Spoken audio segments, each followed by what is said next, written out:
O som do vidro a estilhaçar misturou-se com o cheiro intenso do queijo de ovelha curado em azeite e alho, congelando a atmosfera na luxuosa sala de jantar.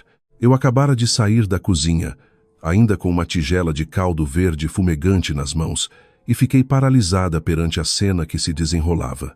O frasco de queijo curado que a minha mãe, com tanto sacrifício, preparara na nossa aldeia no Alentejo, jazia agora desfeito em pedaços sobre o imaculado tapete de lã branca. Mas isso não era o pior. A minha mãe, uma mulher de mais de 60 anos com cabelos grisalhos, estava ajoelhada no chão, em pânico. Com as suas mãos calosas e gretadas pelo trabalho no campo, apanhava apressadamente cada fragmento de vidro cravado no tapete. Ela tinha pavor de sujar a casa rica do genro. Na sua aflição, a mão ensanguentada da minha mãe roçou acidentalmente na ponta do sapato de pele de crocodilo que Leonor, a minha sogra, calçava. Estalo. Um som estridente ecoou. A força da bofetada foi tanta que a minha mãe perdeu o equilíbrio e caiu para trás, batendo com a mão diretamente nos cacos de vidro, de onde o sangue começou a jorrar. A minha mãe levou a mão à face vermelha, com os olhos envelhecidos cheios de lágrimas, a tremer enquanto olhava para Leonor, sem ousar soltar um único soluço. A tigela de sopa caiu das minhas mãos e partiu-se em 1000 pedaços. Foi como se alguém me tivesse desferido um golpe de marreta na cabeça. Que tipo de escumalha provinciana e nojenta é esta que carrega a miséria no sangue? Estás cega, mulher. Estes sapatos foram comprados em Paris por 3.000 euros. Mesmo que vendesses a tua casa em ruínas na aldeia, não os conseguirias pagar. E ainda trazes este lixo mal cheiroso para minha casa. Queres envenenar a família Vasconcelos. És mesmo o tipo de mulher que não soube educar a filha para que ela se agarrasse ao meu filho. E agora vens para aqui sujar a minha casa. Põe-te na rua. Sai imediatamente daqui. Cada palavra daquela mulher era como uma faca enferrujada que se cravava no meu coração e o revirava. Corri, empurrei a luxuosa cadeira de jantar para o lado e ajudei a minha mãe a levantar-se. As mãos da minha mãe estavam geladas. O sangue dos dedos cortados pingava no chão, misturando-se com o queijo e o azeite da nossa terra. Ela agarrou-se à ponta da minha blusa e, com a voz embargada pelos soluços, murmurou: Catarina, desculpa-me, filha. Sujei a tua casa. Perdoa-me. A dor subiu-me à garganta, sufocando-me. A minha mãe não tinha culpa. A culpa era minha, por ter sido cobarde e ter tolerado esta família de demônios durante 3 anos. Levantei-me de repente, com os olhos vermelhos e raios de sangue a fuzilar Leonor. Ela recuou um passo, mas manteve o queixo erguido num tom de desafio. Voltei-me para Gonçalo, o meu marido legítimo. Ele estava encostado ao bar, de braços cruzados, a assistir friamente a tudo. Falei entre dentes, com a voz a tremer, a reprimir uma fúria absoluta. Ficas aí a olhar enquanto a tua mãe bate na minha mãe. Não tens nada a dizer, Gonçalo. Ele estalou a língua, deu alguns passos em frente e olhou para minha mãe e para o campo de batalha no chão, com um ar de profunda repulsa. O que queres que eu diga? A minha mãe tem razão. Olha para isto. Esta casa é uma moradia de luxo. Por que é que a tua mãe trouxe esta porcaria mal cheirosa para aqui? Olha para ti própria, Catarina. Ter casado contigo foi a maior bênção da tua vida. O que és tu, afinal? Uma rapariga de província, de uma família pobre de pedir. A minha mãe exaltou-se um pouco porque tem pena dos sapatos caros. Estás a olhar assim por quê? Põe-te de joelhos. Pede desculpa à minha mãe. Diz à tua mãe para limpar este lixo e voltem para a aldeia. Não me faças passar mais vergonhas. Pôr-me de joelhos. Pedir desculpa. A marca da bofetada da mãe dele estava estampada no rosto da minha própria mãe. O sangue da minha mãe pingava no chão desta casa, e o homem que jurou amar-me para o resto da vida obrigava-me agora a ajoelhar para pedir desculpa pela falta de decência da mãe dele. Uma gargalhada irrompeu da minha garganta, um riso seco, irônico e tão gélido que fez Gonçalo estremecer ligeiramente. Chegou a hora de acabar com isto. A capa de submissão e paciência que eu vestira para suportar esta família podre por dentro seria rasgada aqui e agora. Dei um passo em frente, ficando cara a cara com Gonçalo. Sem a menor hesitação, levantei a mão direita com toda a força e estalo. A primeira bofetada acertou em cheio na cara de Gonçalo, carregando a força de 3 anos de frustração e escravatura. O rosto dele virou para o lado, com a marca vermelha dos meus 5 dedos. Tu atreves-te a bater-me. Antes que ele pudesse recuperar a compostura, a minha mão esquerda subiu. Estalo. A segunda bofetada. O sangue escorreu do canto da boca dele. Leonor guinchou como um porco no matadouro. Ah, sua cabra nojenta, perdeste o juízo. Gonçalo, mata, desfaz-lhe a cara. Gonçalo rugiu, levantou a mão para me bater na cara, mas eu fui mais rápida. Agarrei-o pelo colarinho da camisa de marca, puxei-o para baixo e levantei a mão pela terceira vez. Estalo. A terceira bofetada foi tão forte que ele cambaleou e caiu de costas contra a borda da mesa de jantar. Dei um passo em frente, com um olhar afiado como uma faca envenenada, cravando-o naqueles 2 rostos pálidos de choque. Apontei o dedo à cara de Gonçalo, com uma voz fria como o gelo do inferno. Ouve bem, Gonçalo. A primeira bofetada foi para a tua personalidade podre e cobarde. A segunda foi para te devolver o insulto que acabaste de atirar à minha mãe. E a terceira é para declarar oficialmente que desta família de lixo, eu, Catarina, não preciso mais. Vocês orgulham-se muito desta moradia, não é? Orgulham-se de serem uma família nobre e desprezam-nos por sermos da província, não é? Voltei-me para ajudar a minha mãe a levantar-se. Ela continuava a chorar, com um olhar de terror absoluto, tentando puxar-me pelo braço. Catarina, chega. Filha, vamos embora. Tirei alguns guardanapos de papel, envolvi cuidadosamente a mão ensanguentada da minha mãe e pus a sua mala desbotada ao ombro. Antes de passar pela porta, virei a cabeça e olhei diretamente para Leonor e Gonçalo, e os meus lábios desenharam o sorriso mais cruel de todos. Lembrem-se bem deste momento. Aproveitem o sabor da riqueza durante as próximas 24 horas. Faltam apenas 24 horas. Vou mostrar-vos que, sem esta salóia a carregar o fardo, a vossa ilustre família Vasconcelos é apenas um monte de papel velho à espera de ir para o esgoto. Põe-te na rua. Já que passaste dessa porta, não tentes voltar a rastejar. Amanhã mesmo assino os papéis do divórcio e vais mendigar para a rua, mulher ingrata. A pesada porta de carvalho maciço bateu atrás de mim, cortando os gritos e maldições daquela mãe e daquele filho. O céu noturno de Lisboa estava negro.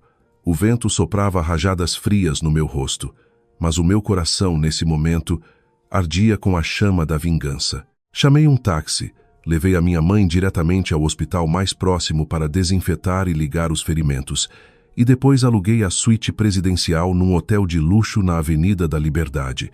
A minha mãe, que passara a vida fustigada pelo vento e pelo sol, entrou no quarto deslumbrante e não parava de tremer. Agarrou as minhas mãos, a chorar até ficar com os olhos inchados. Minha filha, a culpa é minha, a culpa é minha.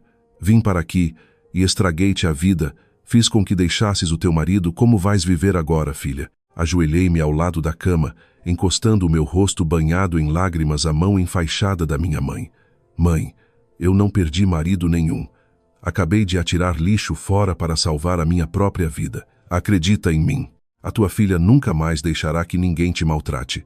Depois de a minha mãe tomar um calmante e mergulhar num sono exausto, levantei-me e caminhei até a varanda envidraçada. A cidade à noite brilhava com luzes belas e implacáveis. Abri o portátil que trouxera da empresa. Gonçalo, Leonor, vocês acham que são o presidente e a grande senhora. Chamaram-me parasita miserável, mas são tão estúpidos que nem sabem. Todos os imóveis, licenças de negócio e capital de maneio da vossa empresa familiar estão garantidos e geridos por esta mesma Catarina. Vocês são apenas marionetas que estendem a mão para gastar o dinheiro que eu ganho. Olhei para o relógio no canto do ecrã. 11 da noite.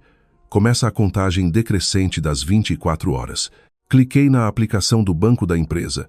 Selecionei a ordem para cancelar todas as garantias de crédito e redigi 3 e-mails dirigidos aos maiores fornecedores de materiais de construção com o assunto de rescisão de contratos de financiamento para a empresa da família Vasconcelos. A tecla Enter foi pressionada com leveza, mas era a sentença de morte para todo o império daquela família. Ri, Gonçalo. Dorme bem, Leonor, porque amanhã de manhã, quando o sol nascer, o pior pesadelo das vossas vidas começará oficialmente. O vento noturno do 25º andar do hotel batia-me no rosto, trazendo o frio úmido de outono de Lisboa, mas era incapaz de apagar o fogo que ardia no meu peito. Fiquei de braços cruzados diante da varanda de vidro, o meu olhar vazio a observar o trânsito lá embaixo, que se cruzava como pequenos rastos de luz. As memórias dos meus primeiros dias na maldita família Vasconcelos vieram-me à cabeça, nítidas e amargas, como uma brincadeira do destino. Há 3 anos, Gonçalo apareceu na minha vida como um príncipe saído de um romance. Na altura, eu era apenas uma diretora de vendas que trabalhara arduamente para subir na vida, vinda da província, carregando o sonho de mudar de vida com as minhas próprias mãos e mente. O Gonçalo conduzia um Mercedes reluzente, vestia fatos feitos à medida em Itália e no pulso ostentava sempre um relógio Rolex caríssimo. Apresentava-se como o herdeiro da Vasconcelos e Associados, materiais de construção, um nome que cheirava a dinheiro e poder. No dia em que me levou a conhecer a família, a moradia de 3 andares no Restelo deixou-me deslumbrada. Leonor, a mãe dele, estava sentada no sofá de couro, avaliando-me de alto a baixo com os seus olhos penetrantes. Não escondeu o desprezo quando soube que os meus pais eram apenas agricultores numa aldeia pobre do Alentejo. Mas o Gonçalo, naquela altura, segurou-me a mão e jurou perante ela que, se não se casasse com a Catarina, nunca se casaria. Aquela determinação fingida enganou uma rapariga como eu, sedenta por amor e por uma família. Aceitei ser sua mulher, carregando a estúpida gratidão de ter tido uma sorte imensa, mas a cortina de veludo glamourosa foi rasgada menos de 1 mês após o casamento. A lua de mel ainda mal tinha terminado quando descobri uma verdade chocante. Aquela família Vasconcelos era apenas um cadáver pintado de ouro. A empresa estava à beira da falência. Os carros de luxo eram alugados para impressionar os parceiros. A moradia estava penhorada pelo banco, à espera do leilão. Gonçalo, o meu elegante noivo rico, era na verdade um inútil incompetente, um dissipador que não percebia nada de negócios. Ele só era bom a esbanjar dinheiro nos bares, a sustentar mulheres fúteis e a torrar fortunas em projetos fantasma. Na noite em que descobri a pilha de dívidas escondida no fundo do armário, Gonçalo caiu de joelhos aos meus pés. Chorou e implorou, agarrando-se às minhas pernas e fazendo juras. Disse que a família estava num beco sem saída. Se a empresa falisse, os pais atirar-se-iam da ponte devido à pressão de agiotas violentos. Ele apelou à compaixão de uma mulher recém-casada, usando as palavras mais venenosas e doces para me prender aos escombros da sua família. E eu, uma mulher estúpida, que valorizava os sentimentos e o dever, cerrei os dentes e assumi a responsabilidade. Durante 3 anos, as pessoas viam Dona Leonor a levar as suas carteiras Hermès para os chás, e Gonçalo a jogar golfe enquanto discutia negócios milionários. Mas ninguém sabia que a pessoa que realmente trabalhava até a exaustão, atrás das portas da empresa, era a Catarina. Levantei todas as poupanças de anos de trabalho, cheguei a hipotecar o terreno no Alentejo que os meus pais me tinham dado como dote para injetar dinheiro na família Vasconcelos. Fiquei dezenas de noites sem dormir para rever cada contrato. Afundei-me na lama nas obras sob o sol abrasador do meio-dia para convencer os empreiteiros a não cancelarem os contratos. Bebi vinho em jantares de negócios até ao ponto de ter uma hemorragia gástrica, tendo de dar entrada nas urgências sozinha à meio da noite, porque nessa altura o meu marido estava ocupado a festejar e a consumir drogas na festa de aniversário de uns amigos. Com perspicácia, inteligência para os negócios e com o meu sangue e lágrimas, tirei a empresa da lama e fi-la renascer. Negociei as dívidas com sucesso, expandi a carteira de clientes e transformei um cadáver numa empresa com receitas de dezenas de milhões todos os anos. Para facilitar os empréstimos e a assinatura de contratos, Gonçalo transferiu-me pessoalmente os poderes de diretora executiva e representante legal. Ele e a mãe estavam dispostos a ficar nos bastidores, a desfrutar dos lucros do meu dinheiro suado, desde que mantivessem a aparência de presidente e senhora. Pensavam que eu era uma mula de carga para eles espremerem até a exaustão. Usavam o rótulo da família Vasconcelos para me fazer uma lavagem cerebral, forçando-me a acreditar que o meu sacrifício era o dever natural de uma nora da província que tivera a honra de entrar na alta sociedade. Mas enganaram-se. Quando um animal de carga é chicoteado demasiadas vezes, ele para de puxar, vira-se e mata quem segura o chicote. Sorri amargamente e dei um gole de vinho tinto. A fina camada de ouro falso que eu própria lhes apliquei seria arrancada por mim no dia seguinte, para expor a verdadeira e miserável cara podre da tão aclamada família Vasconcelos. Quando a empresa começou a dar lucro, as dívidas bancárias foram pagas gradualmente e a moradia escapou de ser arrestada. Foi também quando Leonor, a minha sogra, começou a revelar a sua verdadeira natureza ingrata.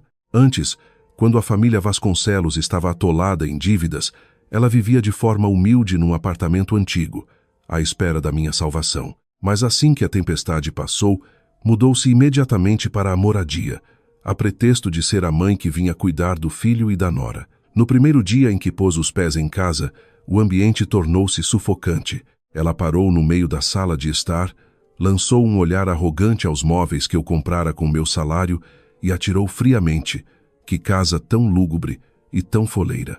É mesmo o gosto de gente do campo. Podes cobrir-te com montanhas de dinheiro, mas nunca terás classe.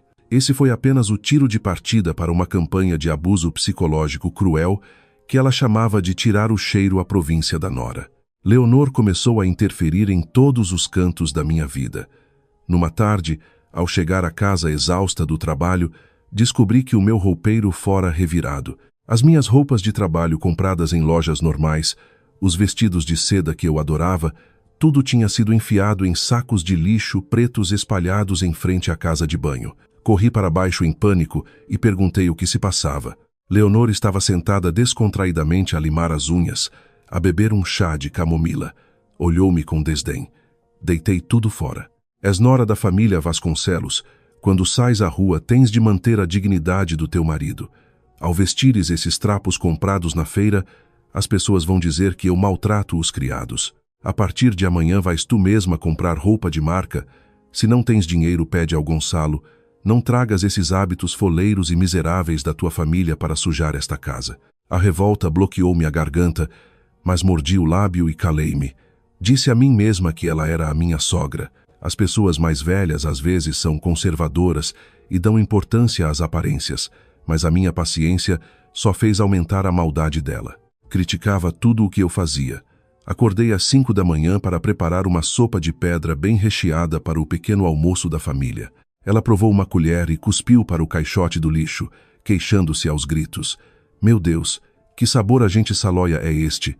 Queres dar isto aos porcos? O caldo está turvo, o cheiro do feijão e da carne é horrível. O Gonçalo desde pequeno só come comida requintada. Come em hotéis de 5 estrelas. Cozinhas desta maneira para envenenar o meu filho e ficar com a herança. O mais amargo eram os jantares.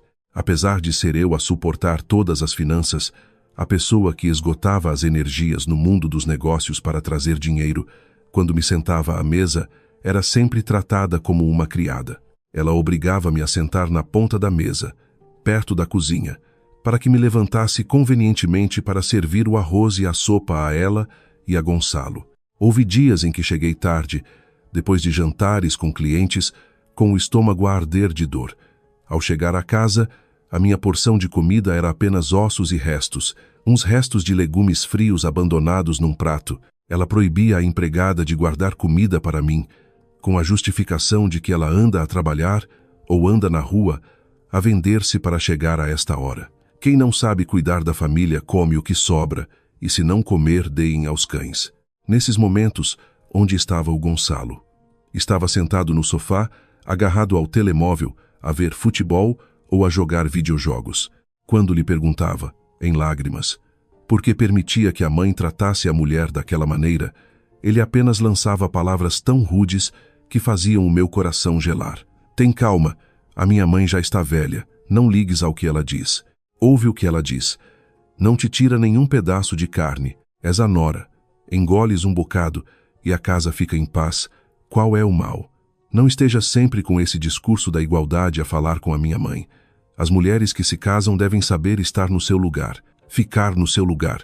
O meu lugar era assumir as dívidas da família dele, trabalhar como um animal para que ele e a mãe pudessem viver no luxo. O meu lugar era ser humilhada na minha dignidade todos os dias, debaixo da capa de uma família feliz. Dia após dia, a campanha para tirar a província que Leonor encetou não me tornou mais elegante aos olhos dela, mas foi rasgando, aos poucos, aquilo a que chamam a relação entre marido e mulher. O meu amor por Gonçalo morrera há muito, restando apenas o vínculo da responsabilidade e a pálida esperança de que o meu sacrifício acabasse por ser recompensado. Mas, nesta família Vasconcelos, eu estava completamente enganada. A bondade e a tolerância de uma mulher eram consideradas uma estupidez digna de ser explorada. O que se esconde acaba sempre por se descobrir. A verdade sobre a crueldade da família não esperou pela bofetada na cara da minha mãe para ser exposta. Tudo começara numa noite de tempestade, há exatamente um mês. Nesse dia, avisei o Gonçalo de que iria ao porto em viagem de negócios por 2 dias para resolver um problema nos armazéns. Mas devido à forte tempestade, a autoestrada foi cortada e fui obrigada a voltar para Lisboa a meio da viagem. Às 2 da manhã, entrei em casa, completamente encharcada, pela porta da garagem para não acordar ninguém. A moradia estava mergulhada na escuridão, exceto pela luz amarelada que saía por baixo da porta do escritório no 2º andar. Eu ia passar ao largo, mas uma voz sussurrada e furtiva que vinha do interior fez os meus passos hesitarem. Era a voz da Leonor e do Gonçalo. Naquele momento, não imaginava que alguns minutos a escutar as portas iriam alterar a trajetória da minha vida para sempre. Vê lá bem a assinatura, certifica-te de que está exatamente igual. O advogado que contratei disse que, desde que a assinatura escrita à mão coincida com o selo da empresa, o banco liberta os fundos esta semana. Treina bem a mão para ser mais suave. A Catarina costuma puxar o último traço com força, lembra-te. Deixa-me concentrar, mãe. Aqui. Este traço está igual. Daqui a pouco, coloco o selo vermelho da empresa e está feito. Mas, mãe, continuo a tremer. O terreno no Restelo e o armazém de produção são os ativos principais da empresa. Desta vez também estamos a hipotecar esta moradia para pedir um empréstimo de 2 milhões de euros. E se a Catarina descobrir? Ela avança com um processo e eu vou preso, mãe. Aqueles criminosos deram-me um prazo de apenas 5 dias. Se não lhes pagar as dívidas das apostas de futebol, eles vão mesmo cortar-me as mãos. És muito estúpido, filho. Como é que ela vai descobrir? Ficas com a certidão comercial, tens o selo que lhe roubaste. Para o pedido de empréstimo, já subornei o diretor de crédito de lá. Vão fechar os olhos e deixar o processo passar. Seu parvo, pegas nestes 2 milhões e pagas as tuas dívidas de jogo. O meio milhão que sobrar é transferido diretamente para a minha conta. Assim que o dinheiro for libertado, avanças com o divórcio e pões aquela fedelha na rua de uma vez por todas. Divórcio. Mas, mãe, a empresa agora é gerida por ela. Se a expulsarmos, quem é que vai tomar conta disto? E mais, todos os empréstimos antigos da empresa estão com garantias pessoais dela. Se ela for ao banco pedir para executarem as garantias, como fazemos? Por que é que nasceste tão cobarde, Gonçalo? Expulsa-a e acabou. Se a empresa for à falência, que se lixe. As dívidas estão em nome da Catarina como representante legal. Ela é que tem de responder perante a lei. Tu não assinaste nada, do que tens medo. Os 2 milhões que conseguimos com este empréstimo já estão desviados. Quando isso acontecer, nós pegamos no dinheiro e vamos viver a grande para o estrangeiro, não ficamos aqui para nada. E aquela rapariga do campo, que a deixemos para os credores e os criminosos lhe fazerem a folha. Quem a mandou ser estúpida e pôr a cabeça a prêmio pela nossa família? Ter nos aproveitado dela durante 3 anos para pagar as dívidas da casa já é o suficiente. Que se ponha a andar para longe da minha vista. O meu coração parou de bater. Todo o meu corpo ficou tenso, como se alguém me tivesse atirado um balde de água gelada desde o topo da cabeça até aos pés. A minha respiração ficou presa na garganta. Levei as mãos à boca para que os meus soluços não se ouvissem. 2 milhões de euros. Uma dívida de jogo gigantesca que o meu maldito marido perdera em apostas de futebol. E eles estavam a falsificar a minha assinatura, a usar a minha posição legal para hipotecar toda a empresa e esta casa de forma perversa. Não só queriam roubar tudo, como planeavam atirar todas as consequências legais para cima de mim. Queriam ver-me na prisão. Queriam que os criminosos me cortassem aos bocados. E, enquanto isso, pegariam nos 2 milhões. Iriam para o estrangeiro e viveriam à grande. Eu tinha sacrificado toda a minha juventude a trabalhar até a morte para manter a dignidade e a fortuna desta família, só para receber em troca uma sentença de morte, preparada na escuridão. Eu não entrei no quarto. Naquele momento de vida ou morte, a razão de uma mulher que batalhara no mundo empresarial impediu a minha fúria. Se entrasse, seria apenas a parte mais fraca. Eles eram dois. Rasgariam os papéis, destruiriam as provas e atirariam as culpas para mim. Tirei, a tremer, o telemóvel da mala, ativei o modo de vídeo e coloquei a lente sorrateiramente perto da fresta da porta. Gravei toda a conversa, focando bem o rosto de Gonçalo a falsificar minuciosamente a minha assinatura, e foquei o processo do banco em cima da mesa. Está pronto, mãe. Com esta assinatura, mesmo que o banco analise, nunca vão descobrir. Amanhã de manhã, vou voltar a pôr o selo sorrateiramente no cofre do escritório dela. A Catarina vai estar no porto 2 dias, tempo suficiente para o crédito ser aprovado. Quando o dinheiro cair na conta da empresa, transfiro imediatamente para a tua conta pessoal.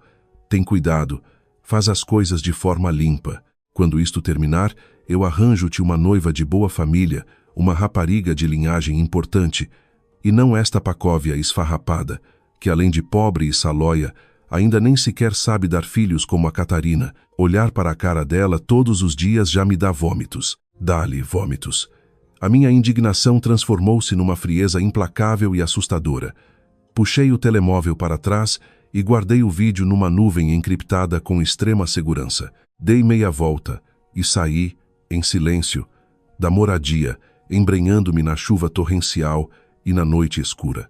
A água da chuva misturou-se com as lágrimas amargas nos meus lábios. Não voltei a casa naquela noite. Fiquei num pequeno hotel, passei a noite em branco a traçar um plano suficiente para despedaçar a ilusão dos 2 milhões de euros da mãe e do filho, e para os atirar para o fundo do abismo da humilhação. Acharam que eu era parva. Sendo a representante legal, controlando todas as operações financeiras da empresa, eu já ordenara o bloqueio de transações suspeitas e configuraram um sistema de alertas na conta empresarial há muito tempo. Daquele processo que eles enviariam para o banco, eu poderia bloqueá-lo com um simples telefonema, mas decidi não fazê-lo de imediato. Eu queria que eles subissem até ao pico máximo da esperança. Queria que saboreassem a sensação de estar prestes a deitar a mão a 2 milhões de euros para depois eu cortar a corda e atirar-los em queda livre para o abismo.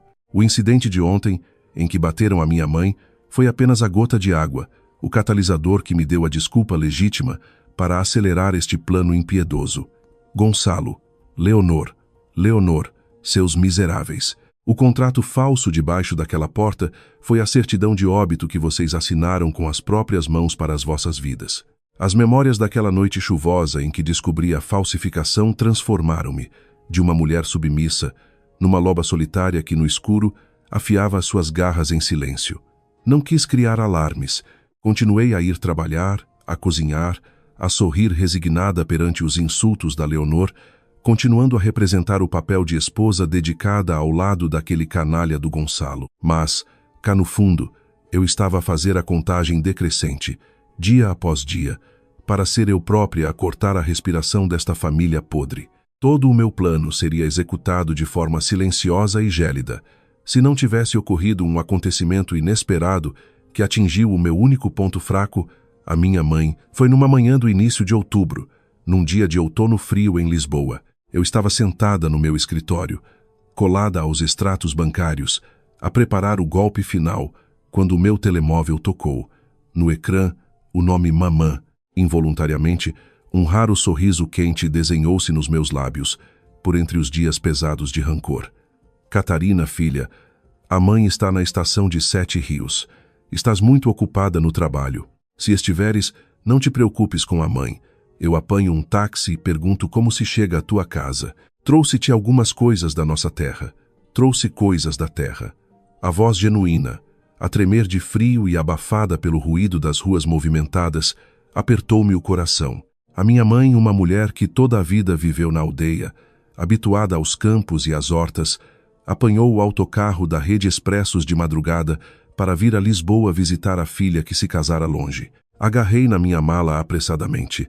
Deixei umas indicações à minha assistente e corri como um foguete para o parque de estacionamento. Quando cheguei a 7 Rios, deparei-me com a imagem de uma mulher de figura pequena e frágil, vestida com um chale escuro de lã já gasto, com uma saia comprida e um lenço na cabeça. À volta dela, espalhavam-se os mais variados sacos e volumes.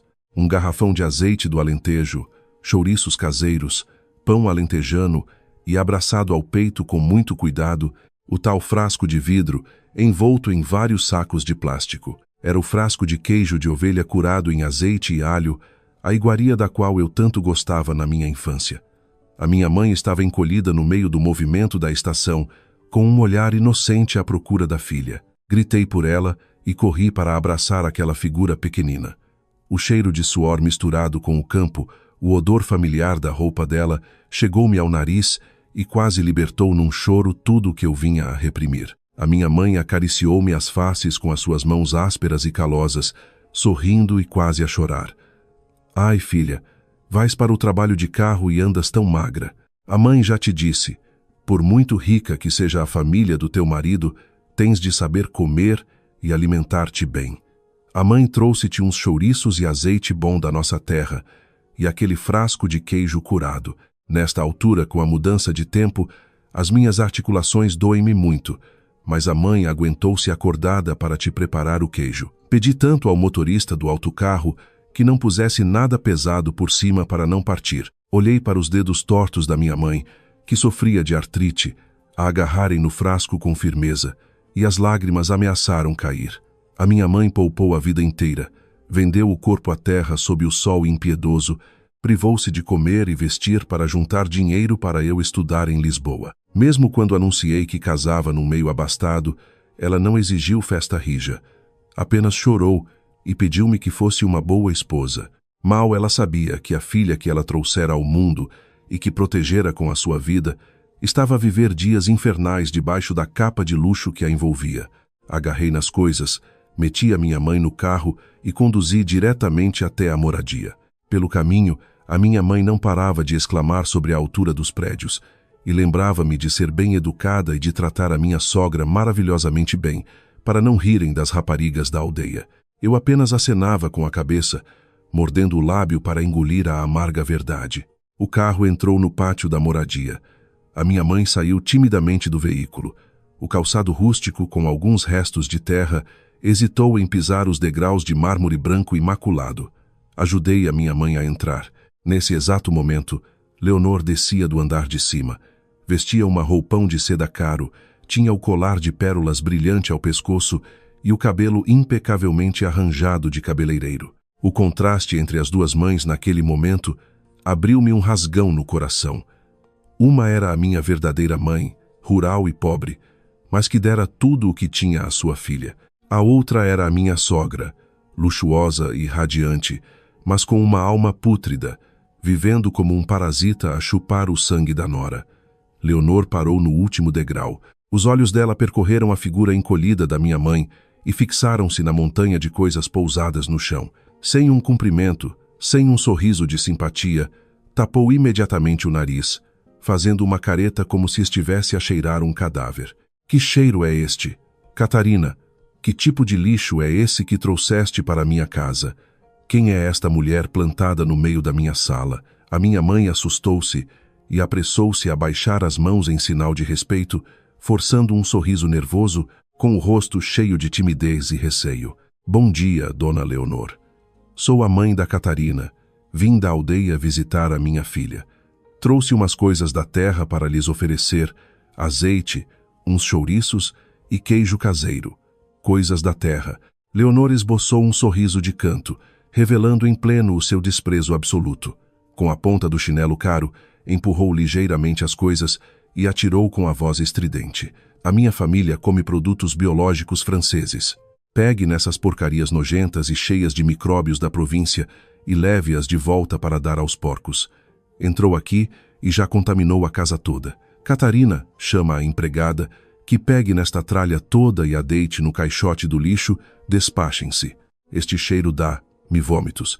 Dito isto, virou as costas e seguiu direita para cima, deixando a minha mãe petrificada no meio da sala. As mãos ossudas da minha mãe tremiam enquanto agarravam a orla do seu xale. O rosto envelhecido ficou vermelho de vergonha e humilhação. Voltou-se para olhar para mim, com lágrimas nos olhos, forçando um sorriso contorcido. Filha, se calhar por ter vindo de longe, os sacos ganharam cheiro. A mãe vai deixá-los lá fora, no pátio, para não sujar a casa da senhora. Abracei a minha mãe e segurei-lhe firmemente as mãos quando ela tentava agarrar nos sacos. No mundo dos negócios eu podia ser poderosa, mas ver a humilhação que a minha mãe estava a suportar trespassou o meu peito como uma facada. Respirei fundo e falei seriamente: ninguém vai deitar nada fora. Esta é a minha casa. Isto são coisas da minha mãe. Eu valorizo-as. Mãe, vai lavar o rosto e descansa. Ao almoço farei todas estas coisas boas para nós comermos. Levei a minha mãe para o quarto de hóspedes, pedindo-lhe que repousasse da longa viagem. Mas não fazia a menor ideia de que a minha contenção, destinada a manter a última réstia de dignidade da família à frente da minha mãe, daria a Leonor a oportunidade de infligir abusos psicológicos cruéis assim que eu saísse. Aquela viagem de autocarro impulsionada pelo amor de mãe seria, na verdade, a viagem do destino, empurrando o meu casamento para o túmulo. Naquela tarde, por causa de uma reunião de emergência com os fornecedores, que na realidade era o meu plano para começar a retirar fundos, fui obrigada a voltar ao escritório, prometendo regressar cedo para preparar o jantar para minha mãe. Antes de sair, pedi encarecidamente a Leonor que, como a minha mãe viera de muito longe e estava exausta, a deixasse descansar. A empregada cuidaria das lides da casa. Leonor bufou e virou costas, mas a minha intuição dizia-me que algo corria mal. Para ter a certeza de que conseguia gerir a casa nas minhas longas ausências, instalara secretamente pequenas câmaras disfarçadas nos cantos da sala e da cozinha, ligadas diretamente ao meu telemóvel. Eram cerca das 3 da tarde, a meio da reunião, e as minhas entranhas davam nós de preocupação. Abri discretamente o telemóvel, e o que vi no ecrã fez o meu sangue gelar. O meu maxilar fechou-se com tanta força que os dentes rangeram. Naquele pequeno ecrã, a minha mãe não estava a repousar no colchão suave do quarto. Estava ajoelhada no chão de mármore, o xale fora retirado, revelando a blusa modesta e desgastada pelos ombros. As suas mãos enrugadas com as veias azuis salientes seguravam num pano a esfregar com esforço os degraus de madeira das escadas. No andar de cima, no sofá, Leonor cruzava as pernas, com um copo de sumo na mão, dando ordens tranquilamente como uma rainha dita leis a um escravo insignificante. Pelo áudio da câmara, ouvia sua voz esganiçada e mordaz a soar cristalina. Esfregue isso com força. Estes degraus são de carvalho francês genuíno. Um degrau vale o orçamento de 1 ano da sua casa no campo. Se deixar um arranhão, não paga isto nem com a vida. Dei a tarde livre à empregada. Quando terminar os degraus, vá à cozinha, retire as taças de cristal e os pratos todos do armário, e lave-os de novo. É expressamente proibido usar água quente. Gasta-me eletricidade. Lave-os com a água fria no quintal lá fora. O frio cortante de outubro já se sentia. A minha mãe tinha uma artrite reumatoide crônica, e cada vez que metia as mãos em água fria, as articulações inchavam tanto que doíam ao ponto de não conseguir sequer pegar num talher. E, no entanto, aquela bruxa velha estava a forçar a minha mãe a lavar pratos com água gelada no quintal com as mãos nuas. No vídeo, a minha mãe não retorquiu. Terminou silenciosamente as escadas e agarrou no alguidar com loiça caríssima para lavar na torneira gelada cá fora. Os ombros ossudos da minha mãe tremiam em espasmos com os movimentos da lavagem. Ocasionalmente ela parava, trazia as mãos vermelhas do gelo à boca, deitava um pouco do seu bafo quente e voltava a baixar a cabeça e a trabalhar. Estava a fazer aquilo por quem? Não porque tivesse medo de Leonor. Ela sofria aquele tratamento ultrajante por uma única razão. Tinha medo que, se desagradasse à sogra, a filha sofresse, que fosse desprezada. O enorme instinto materno estava a ser espezinhado sem piedade por eles. Sentada na sala de reuniões, as lágrimas escorreram e molharam o dossiê que estava na minha frente. Os diretores olhavam-me perplexos. Levantei-me abruptamente, pedi desculpa e interrompi a reunião, fugindo para o estacionamento como um animal ferido. Acelerei e avancei a toda a velocidade pelo tráfego da hora de ponta. O que sentia não era uma simples indignação. Era agora um espírito frio e cortante até aos ossos. Leonor infernalizou-me a vida por 3 anos. Aguentei. Falsificou a minha assinatura para me roubar bens. Poderei usar a justiça para retribuir, mas tocou na minha mãe, na mulher mais sacrificada da minha vida. Por isso, não a deixarei cair num destino ligeiro. Quando cheguei à casa, o sol já se estava a pôr. Abri a porta de supetão. A casa cheirava a um ambientador caríssimo, que não conseguia esconder o ar pesado. A minha mãe estava curvada na cozinha, atabalhoada com um fogão de indução que nunca tinha utilizado. Ao ver-me, assustou-se e escondeu rapidamente as mãos vermelhas e inchadas atrás das costas, e lançou um sorriso dócil. Catarina, já chegaste, filha. A mãe estava a preparar o queijo para jantarmos. A dona Leonor disse que não aguentava o cheiro da comida da terra, por isso a mãe ia comer-lo na cozinha de serviço, para não incomodar. Cheguei-me a ela e peguei-lhe nas mãos geladas. Os seus dedos estavam rígidos e muito inchados, as articulações vermelhas e inflamadas do tempo em água fria. Um soluço amargo fugiu da minha boca. Abracei a minha mãe com força e a minha voz tremeu. Mãe, por que fizeste isto? Esta casa é minha, mãe. Por que é que lhes tens de prestar serviço? A minha mãe deu leves palmadinhas nas minhas costas, murmurando, com medo de que a ouvissem. Filha, onde uns engolem, todos se safam. Somos da província. Temos de saber o nosso lugar para que não haja tumultos. Vocês sendo felizes, a mãe já fica muito feliz. Estes trabalhinhos de limpar e lavar não são nada comparados com plantar batatas. A mãe está bem, não te rales. A mãe dizia não estar mal, mas o meu coração sangrava gota a gota. Foi então que Gonçalo entrou e ouvia-se uma conversa e risos no ar entre ele e Leonor. Vinha no seu fato chique. Empunhava a luxuosa pasta de couro que eu lhe tinha comprado no aniversário. Quando viu as 2 mulheres de pé na cozinha, o Gonçalo nem deu o trabalho de dirigir um simples cumprimento à sogra, apenas atirou lá da sala. Catarina, hoje temos de jantar com pessoas muito importantes. A minha mãe disse que trouxeste coisas do campo. É verdade. Acaba lá com isso. Aquilo cheira terrivelmente. Mas logo, quando o restaurante francês entregar o catering, diz à tua mãe que jante aqui antes que as pessoas cheguem, não a ponhas na mesma mesa. Os meus convidados são todos grandes gestores, e a tua mãe com esse aspecto horrível, o que iriam pensar da nossa empresa? O vendaval no meu coração chegou ao pico extremo. Aqueles 2 não só achavam que a minha mãe era uma escrava, como a consideravam uma humilhação a esconder. Afastei a minha mãe devagar, peguei num pano quente para lhe enxugar as mãos e num tom incrivelmente calmo. Vai deitar-te, descansa um pouco. Hoje não jantaremos no canto da cozinha. Hoje nós comeremos no melhor sítio desta casa. Deixei a cozinha e rumei à sala de estar. O clássico teatro ia começar, instantes antes do jantar. Ia levar-los até ao pico da satisfação suprema e depois arrasar com tudo. Na sala de estar, tentei não mostrar os olhos raiados de sangue. O Gonçalo atirou o fato para cima do sofá, enquanto a Leonor retocava o batom escarlate.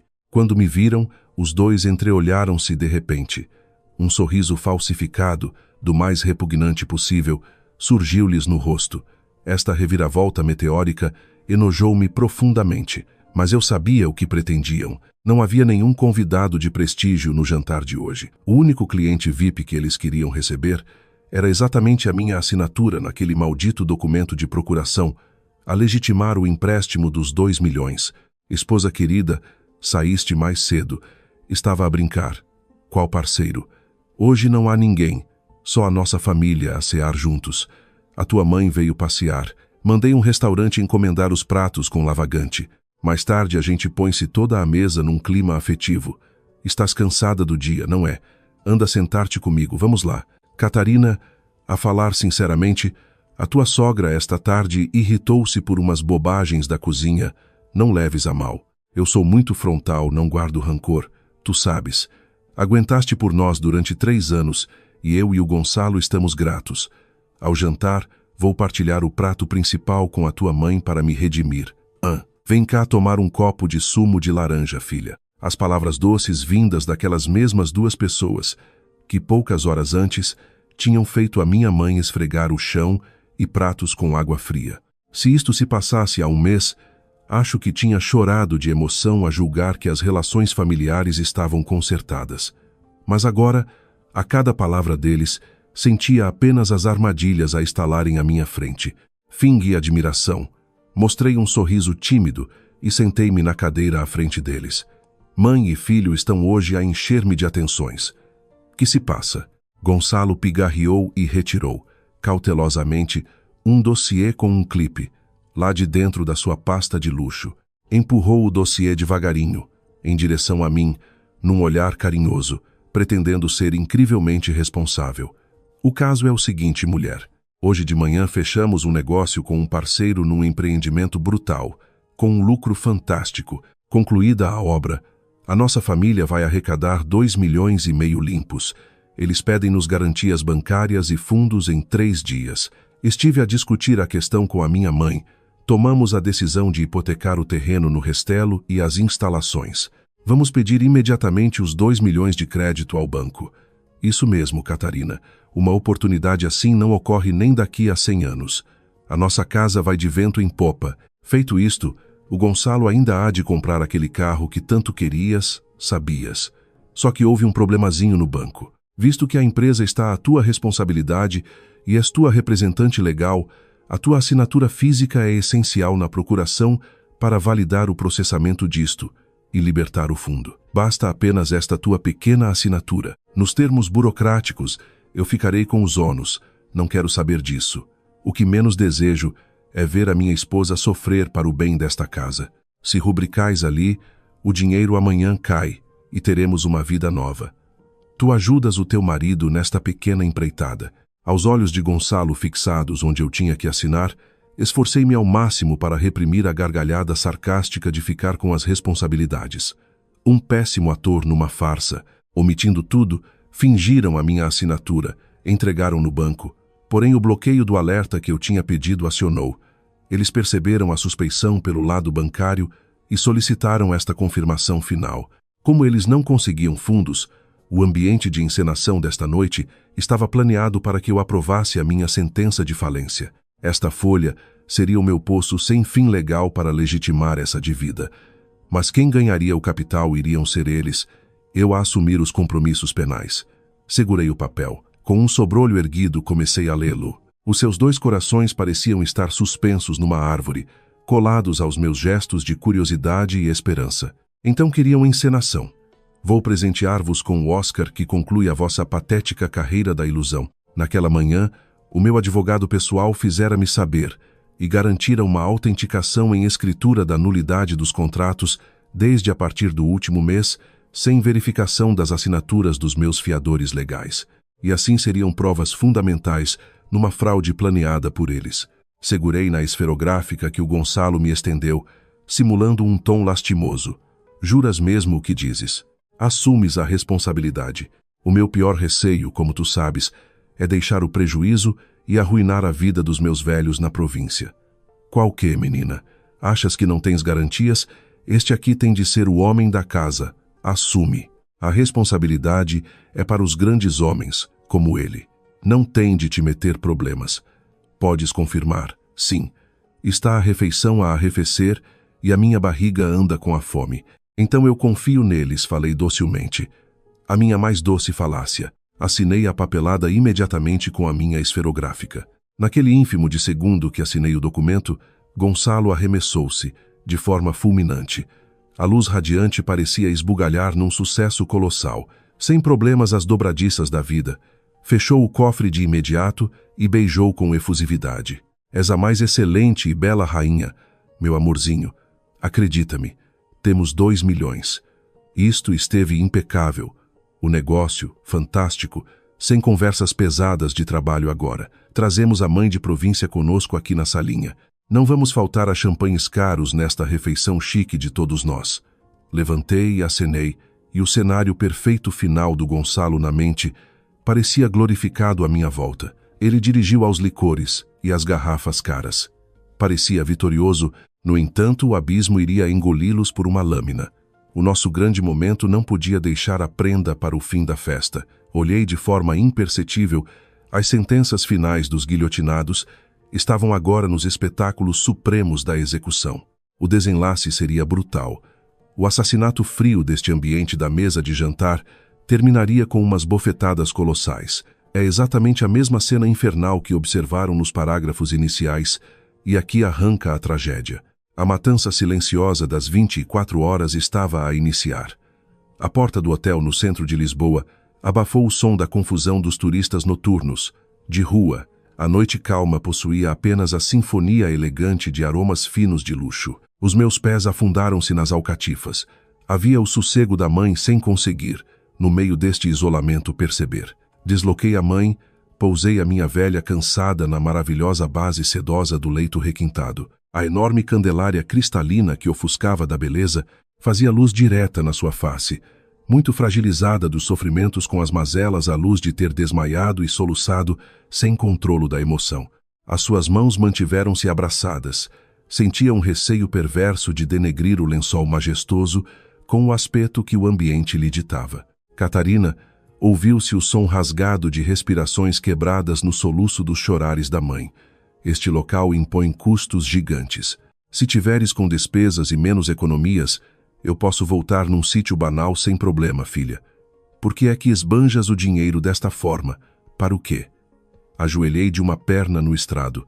Não chorei com ela. Não tenhas receio, mãe. As tuas finanças estão limpas de qualquer encargo. Paguei os luxos não pela influência, senão pela fatura do que mereço. Doravante, vou mostrar aos senhores todas as maravilhosas, magníficas e grandiosas ofertas que há sem te aborrecer de nenhuns complexos de culpas. Em desespero, agitava as cabeças em tremuras desiludidas com as mazelas na face da terra, castigada do sol na alentejana. Retirou a ferida cheia com fita do toque dos meus couros de cabeça e, com os urros abafados e desesperados, atirou na aflição extrema. Filha, perdoa a tua imprestável, da qual a infelicidade nos deu o teu tormento maior. Fosse aquele amaldiçoado queijo alheio à sua presença, não se quebraria os lares na harmonia, nem as iras dos genros se agigantavam e explodiriam a pancada do seu ódio. De um amor desmedido com o estúpido fardo matrimonial, tu aguentaste as dores pelo excessivo desígnio à sogra, vais ficar. E se eles pedem processos da quebra que fazer aos ridículos, sem os alicerces morais da família? Numa sociedade os escárnios dão cabo da honra sem a tua base, e de lágrimas de quem via a tragédia no seu interior rasgar sem clemência na minha cara. Na nossa pátria assim ditam-se as normas de províncias pacóvias, o respeito submisso pelo marido que amam os tabus perante os olhares que escandalizam. Acumulavam-se as torturas. Sem a dignidade preferem as angústias do casamento pela pacificação e tranquilidade perversa sem abrandar do sufoco. Atirava as desgraças na sua conta, julgando as rupturas pela fragilidade daquelas queijadas à culposa. Encarei o seu semblante a encolher as emoções pela sinceridade da raiva que encerrei no momento final com o medo. Pressionei os punhos nos seus ombros atordoados, com o sussurro e de quem iria destruir o pesadelo se eu não destapasse as máscaras perversas.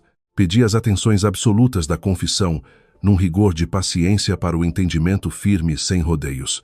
Mãe, não foste culpada a respeito dos produtos curados em lado nenhum. Do teu filho e de mim nunca se deram o casamento próspero. A pobreza esbanja o poder das contas. Julgas no sucesso das finanças maravilhas. Tudo na nossa habitação, os vestuários finos dos grandes empresários, provieram do pranto da desgraça das custas enormes do meu sangue aos meus caprichos de honra dos meus braços. Os olhos das espanto a abrir de tamanho insuspeito e pararam espasmódicos do choro, e as feridas abriram nas emoções contadas, sem poupar as descrições dos traumas do matrimônio e da destruição nas amarguras que eu levei ao Calvário, sem apelos na vergonha, sem glória perante a casa e negócios num suplício infame. O cenário cruel não seria perdoado, e da desgraça à usurpação na madrugada por meio daqueles dois, nas sombras das portas a roubarem aos milhões os processos, em nomes no silêncio e as dívidas penais até as fúrias. E as traições no vazio sem consolo na minha cara estilhaçaram os abismos perante a agonia, os ouvidos ecoaram as tempestades à frente. Os meus braços cederam os encostos com os braços apertados perante as lamentações de desgraças atrozes.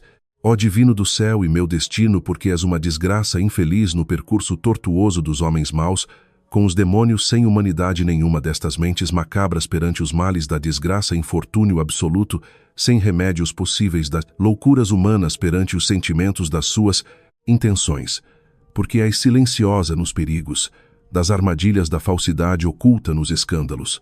Os suplícios calaram no sufoco destas palavras, sem as misericórdias das fraquezas, que se ocultam à justiça cruel, sem apelo da revolta das minhas mágoas silenciosas, à procura da salvação, sem os perdões do perdão, sem perdão destas vidas desgraçadas. Foges comigo no rumo de aldeia de pão da casa de regresso à segurança, e não serei conivente.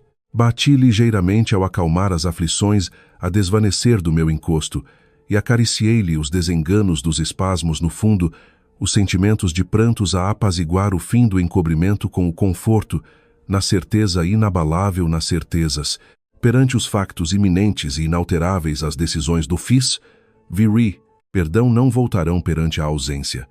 Minhas juras das decisões destas vitórias, sem desabafos, sem dor, a coragem das minhas atitudes nas bofetadas, desataram a tempestade das dívidas desta glória, no amargo das vinganças a consumir, sem esperanças até ficarem reduzidos às penumbras escuras, no seio do abismo negro destas horas definitivas, e sem piedades desta raiva no rescaldo da justiça impiedosa, a terminar na alvorada sombria os seus castigos das suas obras, até sobrar o amargo deste momento, até as horas amargas do arrependimento. A calmante presunção abrandaram os receios, o alívio das medicações deixaram os descansos reparadores na minha velhota exaurida, nos sonos de tranquilidade amena sem sobressaltos que adormeceu pacífica, com o apaziguar suave nas tranquilidades das noites, ajustei com o cobrir ao encosto seguro, pousei os passos à janela de varandas cristalinas, sem cortinas pesadas, observando os clarões fúnebres de luzes ao relento, sem cintilações alheias de deslumbrante Lisboa serena, que aguardavam a insólita vingança perversa desta agonia. Final. Assentei a secretária da máquina frente ao espelho iluminado, a observar o computador da luz, sem compaixão nenhuma, sem os vestígios da bondade anterior, neste conflito definitivo de aniquilações de perversos, na vitória perversa desta noite, na execução implacável das vinganças inesquecíveis destas, decisões amargas nos arrependimentos inúteis, perante as ilusões dos embustes, as procurações dos ridículos das garantias fingidas no jantar, eram ilusões nos escombros na alegria das comemorações mentirosas da moradia, pelas dívidas apagadas nos seus mundos, que eles esqueceram nas realidades dos meus financiamentos, nos prazos das suas destruições, no limite das contas finais em curso para a justiça que a luz nos cantos dos meus cálculos e sem paragens para a execução da perversão às 23:45 minutos, onde os dedos saltitavam das decisões impiedosas, neste palco onde os fados da extinção da linhagem Vasconcelos iriam findar os rumos que apagaram o oxigênio dos investimentos, numa carnificina invisível dos seus orgulhos à fúria, que eu desencadeei com os apelos desta guerra. À meia-noite, enquanto a cidade descansava nos silêncios dos abrigos destas camas nas luzes tênues dos sossegos, eu acionei os ataques da falência dos negócios silenciosos, destas explosões silenciosas, onde não deixavam sinais do caos destruidor no colapso, dos objetivos bancários à liquidez dos avais, porque eles julgavam nos fundos inesgotáveis, sem as dependências na confiança incondicional, sem pensarem nas repercussões à justiça e irresponsabilidades por assumir nos embustes destas manipulações, os incompetentes dos negócios com a ganância alheia das falhas e com a estúpida ignorância das sanções de um financiamento perigoso de bloqueios, nas procurações do Conselho, a ceder nos registros virtuais destas plataformas dos portais aos milhões e que acionavam as minhas decisões implacáveis de anulamentos dos créditos à família a partir destes limites. Eu preenchi as informações perante a segurança máxima, sem arrependimentos aos administradores, as decisões das destituições dos meus mandatos, dos meus recursos no Conselho Diretivo, dos fundos pendentes para a empresa sem apelos ou garantias à hipoteca, a suspensão até as investigações aos peritos, a execução imediata de congelamentos aos registros por fraude em processos do crédito de 2 milhões de euros, falsamente atribuídos aos meus nomes e carimbos, na denúncia à polícia para averiguação imediata no crédito da conta de falsas garantias para bloqueio judicial sem misericórdias. Um golpe no Enter. Os recursos de circulação financeira de fundos encerraram de corte total a família. Nas amanhãs, os gestores bloqueariam os movimentos bancários na desilusão trágica para os recursos e as transferências do dinheiro aos milhões que esperavam ficariam bloqueados nos lixos da desgraça na agonia da desesperança definitiva, inabalável da derrocada destes processos financeiros da miséria. Às 2 da manhã, o plano com os fornecedores das empreitadas, as aquisições, sem as reposições das dívidas bloqueadas nas encomendas, de paragens obrigatórias, dos milhares de perdas perante os prazos inaceitáveis de dívidas a acumular. No meu trabalho de negociações aos empreiteiros com as relações nas mesas redondas aos donos, por onde os sacrifícios da minha saúde cimentaram os compromissos, porque o Gonçalves nos seus nomes, a ausência de contactos que esvaziaram com as minhas decisões a saída da família Vasconcelos, perante as desavenças insanáveis à frente, aos fornecedores alertei das irresponsabilidades à ruptura, ao prejuízo iminente aos desvios dos capitais da insolvência, perante a insolvência das responsabilidades dos ativos à sua iminente desgraça aos pedidos para congelarem a segurança patrimonial sem misericórdia, e enviaram-se aos e-mails a informação aos desvios aos ignorantes do seu marido. O segundo Enter, segunda tragédia nas estradas dos materiais às obras em massa aos armazéns na surpresa. Amanhã nas revoltas incontroláveis dos trabalhadores, das desgraças de confusões às portas das empresas dos lixos, destas misérias da sua realidade impiedosa. Às 4 da madrugada nas decisões dos aliados de peso aos processos financeiros. No contacto a Teresa da minha equipa na sua excelência contábil no repúdio, sem contenções à escumalha na prepotência destas presunções alheias, respondeu sonolenta a questionar os avisos intempestivos da urgência à madrugada, sem rodeios ou contenções, afirmei a ruptura das saídas dos negócios, sem retornos para a extinção inabalável destas contas. Respondeu num fôlego calmo de apaziguamento nas felicitações das ausências de tormentos destas injustiças, as humilhações constantes e submissas por onde as fúrias aos sanguessugas se apaziguaram na obediência.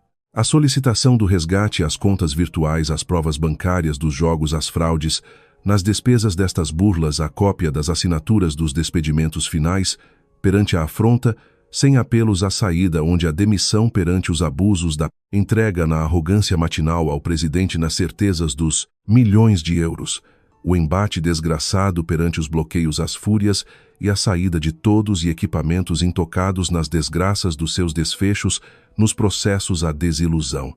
Desligo a chamada no abrandar das agitações.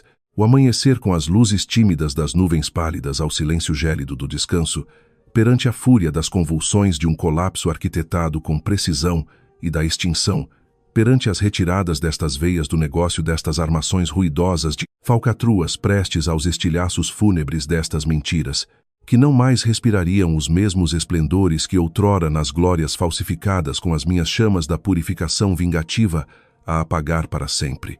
Avancei aos banhos das torrentes de águas frias da limpeza, que desfizeram as fragilidades aos chorares fracos das imperfeições dos momentos passados de Catarina, na mulher inflexível destas aparências, com a indumentária do negrume de rigor, e lábios de rigor escarlate, e com as expectativas ansiosas, nas desgraças da plateia para as perversões aos papéis de arrogância do Gonçalves a começar nas 7h30 da agitação do acordar tranquilo da cama sumptuosa, para sorrisos vitoriosos, perante o silêncio da esposa a sua submissão das traições, onde imaginava a sua submissa, debaixo das pontes na solidão de derrotada que amanhã na mãe, perante a exuberância dos vestidos da alegria num sorriso, esplêndido da purificação à ausência, que lhes causava as enxaquecas na ruralidade, salóia nos cheiros, a queijo sujo nos aspectos destas pobrezas que respiravam os ares de Paris, que regressavam aos pulmões com orgulho destas grandezas,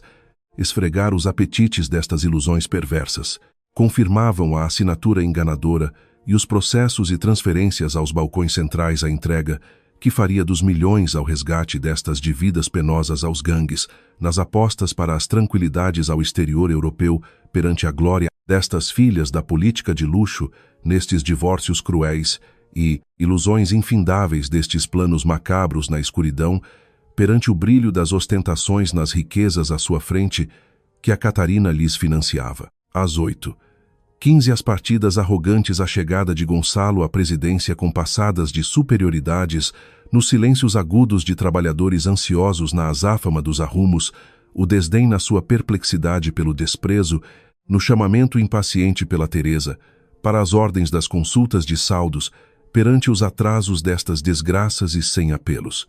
Teresa, indiferente na sua compostura a observar os papéis brancos aos processos bancários com as rejeições de contas, a remessa às cartas dos bloqueios às assinaturas, sem a submissão aos gritos da presunção às respostas sarcásticas sobre os resgates do dinheiro sem apelos, onde o Gonçalo, perante a surpresa, estupefacta a observar os pormenores cruéis de insolvência sem dinheiro, os calafrios no pânico da descoberta do vazio total na conta às negações perante as ausências do dinheiro, as surpresas cruéis perante a retirada perversa dos limites, sem esperanças destas verdades que caíam com brutalidade sobre as contas, a surpresa nas respostas sarcásticas da Teresa, as procurações inválidas das desistências perante os despedimentos, sem misericórdias na nulidade das contas, e saldos em zeros irrevogáveis, na incredulidade o Gonçalo as fúrias e agitações e desespero, aos fornecedores aos resgates de dívidas em filas intermináveis que bloqueavam nos caminhões a entrada sem tolerâncias, o tumulto nas manifestações barulhentas da confusão, a ecoar pelos corredores do caos destas chegadas de agiotas de Vítor Cicatriz, nos espancamentos, nas ameaças ao sangue, ao resgate das dívidas que outrora nas imaginações do luxo dos milhões perante a humilhação do desespero de sobrevivência dos resgates nas verdades das ações devastadoras da vingança em curso, até a aniquilação definitiva das honras falsas. À tarde no ecrã nos contrastes à calamidade, a visão de Dona Leonor, a descansar indolente ao som das terapias de massagens da beleza às joias, nos anéis brilhantes no luxo fingido e descontraída, sem imaginações do inferno, aos suplícios que perseguiam os resgates na empresa, perante a desgraça de vida do filho até ao susto, estrondoso de arrombamentos de invasões do gangue ao restelo, nas intimidações ao roubo de espancamentos ao bofetão, aos lamentos histéricos e desilusões ao chão humilhante, o escárnio e destruição de bens das peças raras na desgraça de roubos de extorsão pelo Cicatriz a quem deviam, na humilhação de lágrimas, até as implorações da Leonor da tentativa desesperada do resgate, a promessa mentirosa das propriedades nas vendas e as falsas esperanças que desabaram de vez na voz incisiva da justiça. O advogado Martins interveio sem complacências perante o arresto do imóvel independente à sua exclusividade e perante o mandato policial, a expropriação nas expulsões de 10 minutos para o lixo das ruas nas misérias onde foi humilhada. Sem recursos às heranças imaginárias dos casamentos, Leonor expulsa na degradação das perdas de identidade, aos pés descalços nas vergonhas populares de quem perdeu a coroa, e pelas horas em que a Leonor descalça e miserável nos passeios esvaziados à solidão de quem a miséria acolhe, perante o fim das glórias aos desabrigados, e Gonçalo aos limites, rasgado a lama na fuga pelas retretes, exausto das perseguições e nas desilusões dos carros arruinados e das humilhações à procura de auxílio ao advogado Silva, sem piedades aos seus gritos, o fim do desespero às esperanças perante a desilusão final, o desmoronamento completo de direitos com a ausência de heranças, as perdas finais destas fraudes, os capitais aos lamentos do zero, nas desilusões amargas até a fuga, sem as misericórdias das verdades nas pontes frias da miséria, nos encontros miseráveis ao reencontro materno das fraquezas na ponte Duarte Pacheco, nos gritos do desespero da derrota, nas alvoradas amargas sem misericórdias na fuga de regresso às origens que humilharam, o bilhete nas expressos com ânsias até ao Alentejo de Poeiras, de regresso aos joelhos sujos e desgraçados perante a minha porta na aldeia, os lamentos teatrais, as bofetadas fingidas nas feridas, as promessas das falsidades ao apelo da misericórdia, as súplicas das salvações de vidas, ao desespero da pobreza à solidão destas súplicas teatrais, no teatro grotesco, até as indiferenças das vizinhas ao silêncio. Sem hesitações os guardas bloqueavam, sem a fúria, e na calmaria da indiferença nas bofetadas finais às verdades cruéis das devoluções do sofrimento, a falta das justificações aos crimes do passado, ao tribunal, a rejeição ao vazio, às justificações, no desprezo, o cerco e revoltas dos aldeões de fúrias solidárias às águas fétidas de lavagens, lançadas por populares furiosos nas indignações dos julgamentos da comunidade aos pontapés, nos escorraçamentos humilhantes aos porcos e aos escárnios de fugas, desajeitadas até as poeiras do castigo da sociedade.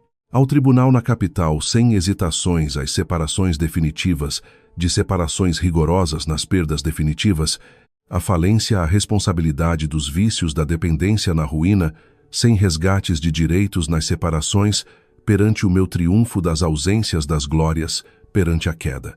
Nos tribunais sem misericórdias, as humilhações de suplícios e choros, sem redenções ao abandono e misérias das ruínas, a deixar no passado e nas escórias ao Vítor cicatriz, nos seus resgates macabros aos limites destas agressões na justiça, da desgraça aos destinos implacáveis da pobreza à humilhação, da dona Leonor na invalidez em cadeiras de rodas num bairro degradado, a pedir nas pobrezas e o Gonçalo nas servidões operárias das cobranças de escravatura, perante as dívidas na queda colossal ao inferno, e na glória aos sucessos novos, o sol brilha, na habitação renovada sem sobressaltos, e as oliveiras num campo novo de paz a celebrar a mãe que nos braços carinhosos em novas roupagens as alegrias, ao presente nos sapatos comprados e luxuosos, num sorriso a mãe a promessa dos triunfos e das vitórias das empresas aos sucessos ao negócio com a liderança do Catarina Group, em conquistas a ascender ao triunfo sem as amarras,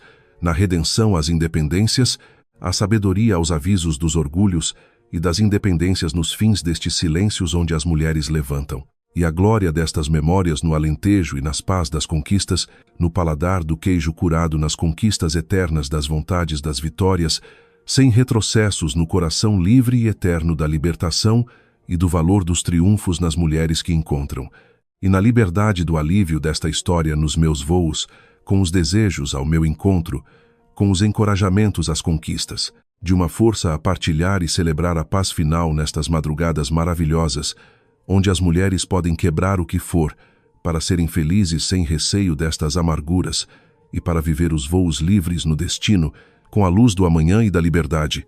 Self-correction. Refinement of the text flow to ensure grammatical perfection, emotional weight, and natural European Portuguese phrasing, eliminating the somewhat disjointed literal translations from my initial thought process and crafting a smooth, literary output. Okay, let's write the final version properly in European Portuguese, making sure the tone is deeply engaging, culturally resonant, and error-free, completely avoiding parentheses. O som do vidro a estilhaçar misturou-se com o cheiro intenso do queijo de ovelha curado em azeite e alho, congelando a atmosfera na luxuosa sala de jantar. Eu acabara de sair da cozinha, ainda com uma tigela de caldo verde fumegante nas mãos, e fiquei paralisada perante a cena que se desenrolava. O frasco de queijo curado que a minha mãe, com tanto sacrifício, preparara na nossa aldeia no Alentejo, jazia agora desfeito em pedaços sobre o imaculado tapete de lã branca. Mas isso não era o pior. A minha mãe, uma mulher de mais de 60 anos com os seus cabelos grisalhos, estava ajoelhada no chão, em pânico, com as suas mãos calosas e gretadas pelo trabalho no campo, apanhava apressadamente cada fragmento de vidro cravado no tapete. Ela tinha pavor de sujar a casa rica do genro. Na sua aflição, a mão ensanguentada da minha mãe roçou acidentalmente na ponta do sapato de pele de crocodilo que Leonor, a minha sogra, calçava. Estalo. Um som estridente ecoou. A força da bofetada foi tanta que a minha mãe perdeu o equilíbrio e caiu para trás, batendo com a mão diretamente nos cacos de vidro, de onde o sangue começou a jorrar. A minha mãe levou a mão à face vermelha, com os olhos envelhecidos cheios de lágrimas, a tremer enquanto olhava para Leonor, sem ousar soltar um único soluço. A tigela de sopa caiu das minhas mãos e partiu-se em 1000 pedaços. Foi como se alguém me tivesse desferido um golpe de marreta na cabeça. Que tipo de escumalha provinciana e nojenta é esta que carrega a miséria no sangue? Estás cega, mulher. Estes sapatos foram comprados em Paris por 3.000 euros. Mesmo que vendesses a tua casa em ruínas na aldeia, não os conseguirias pagar. E ainda trazes este lixo mal cheiroso para a minha casa. Queres envenenar a família Vasconcelos. És mesmo o tipo de mulher que não soube educar a filha para que ela se agarrasse ao meu filho. E agora vens para aqui sujar a minha casa. Põe-te na rua. Sai imediatamente daqui. Cada palavra daquela mulher era como uma faca enferrujada que se cravava no meu coração e o revirava. Corri, empurrei a luxuosa cadeira de jantar para o lado e ajudei a minha mãe a levantar-se. As mãos da minha mãe estavam geladas. O sangue dos dedos cortados pingava no chão, misturando-se com o queijo e o azeite da nossa terra. Ela agarrou-se à ponta da minha blusa e, com a voz embargada pelos soluços, murmurou as suas desculpas, lamentando ter sujado a minha casa. A dor subiu-me à garganta, sufocando-me. A minha mãe não tinha culpa. A culpa era minha, por ter sido cobarde e ter tolerado esta família de demônios durante 3 anos. Levantei-me de repente, com os olhos vermelhos a fuzilar Leonor. Ela recuou um passo, mas manteve o queixo erguido num tom de desafio. Voltei-me para Gonçalo, o meu marido legítimo. Ele estava encostado ao móvel do bar, de braços cruzados, a assistir friamente a tudo. Falei entre dentes, com a voz a tremer, a reprimir uma fúria absoluta. Ficas aí a olhar enquanto a tua mãe bate na minha mãe. Não tens nada a dizer. Ele estalou a língua, deu alguns passos em frente e olhou para a minha mãe e para a sujidade no chão com um ar de profunda repulsa. O que queres que eu diga? A minha mãe tem razão. Olha para isto. Esta casa é uma moradia de luxo no Restelo. Por que é que a tua mãe trouxe esta porcaria mal cheirosa para aqui?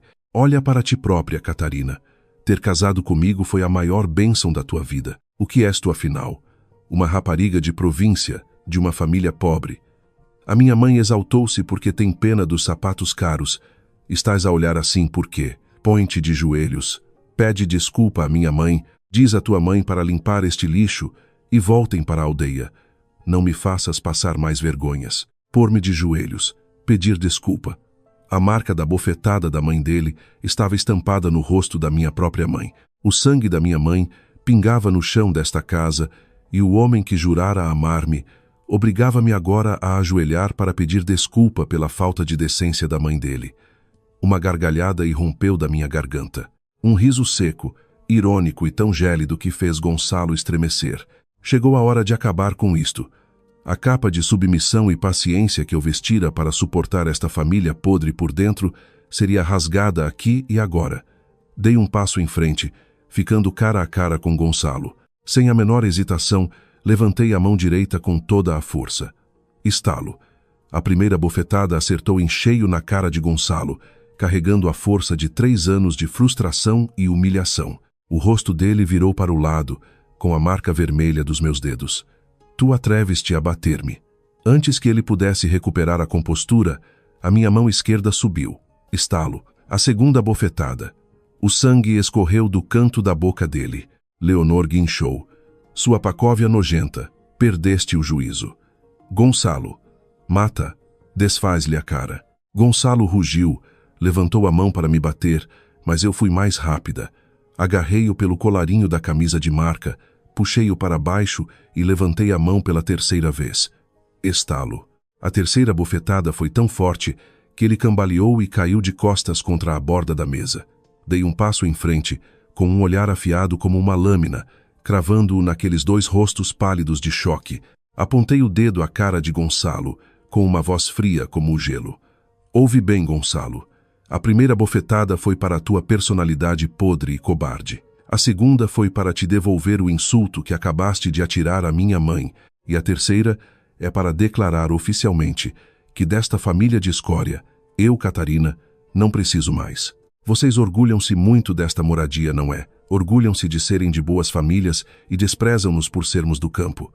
Voltei-me para ajudar a minha mãe a levantar-se.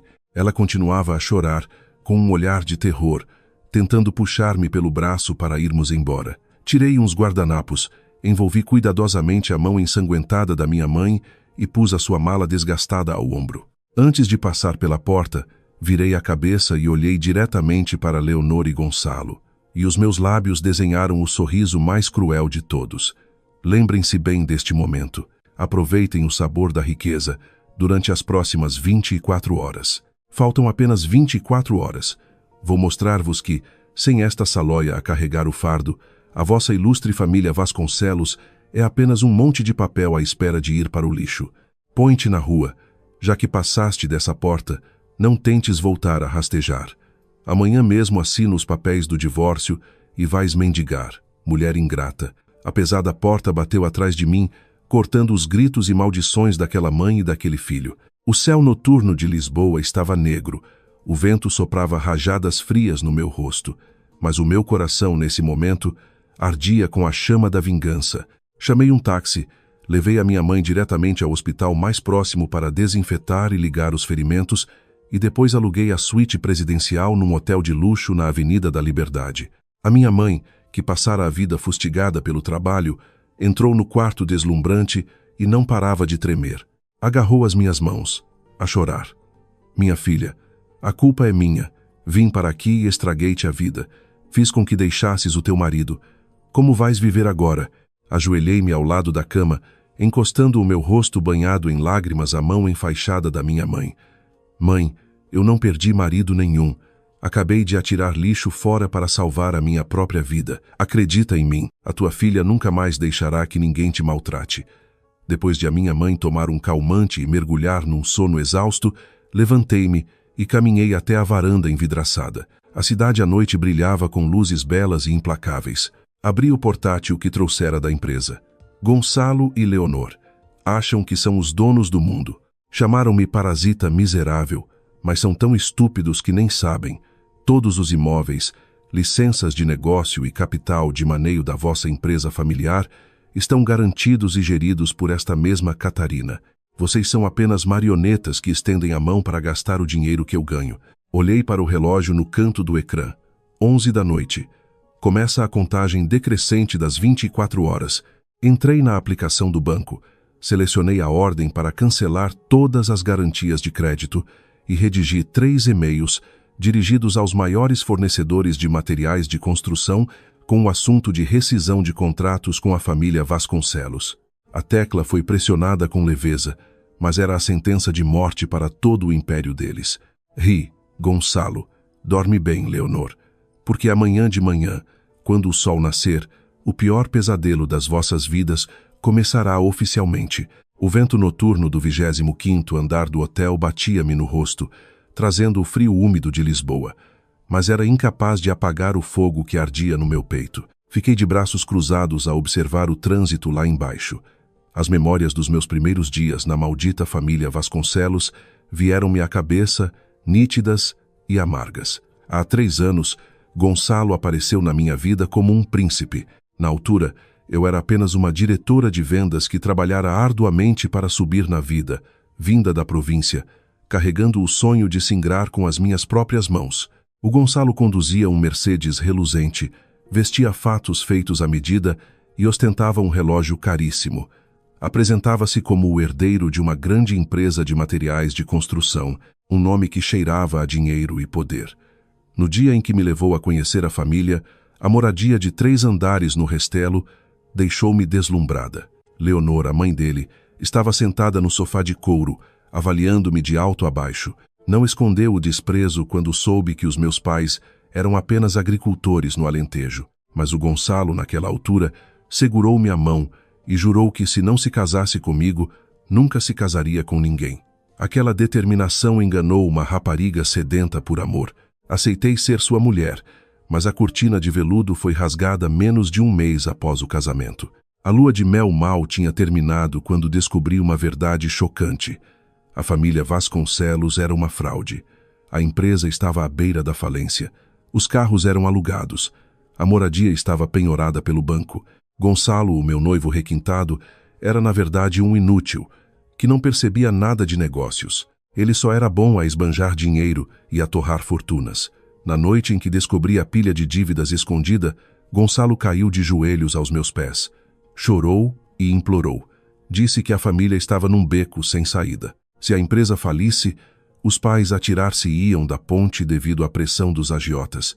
Ele apelou à minha compaixão e eu, uma mulher leal, cerrei os dentes e assumi a responsabilidade. Durante 3 anos, as pessoas viam a dona Leonor levar as suas carteiras de luxo para os chás e Gonçalo a jogar golfe.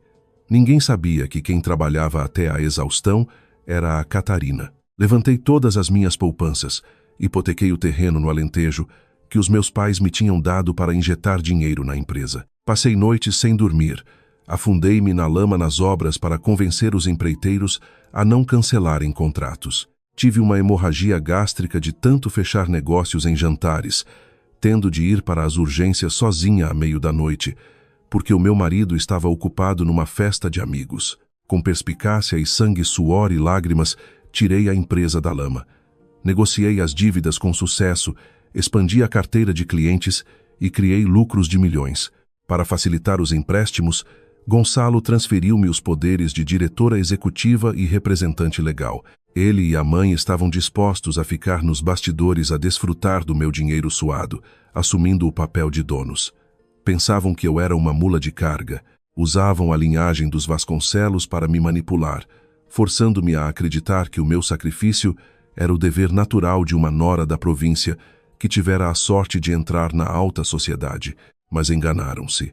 Um animal de carga muito fustigado acaba por se virar contra quem segura o chicote.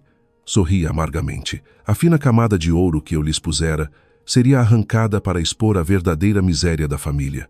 Quando a empresa começou a dar lucro, as dívidas bancárias foram pagas gradualmente.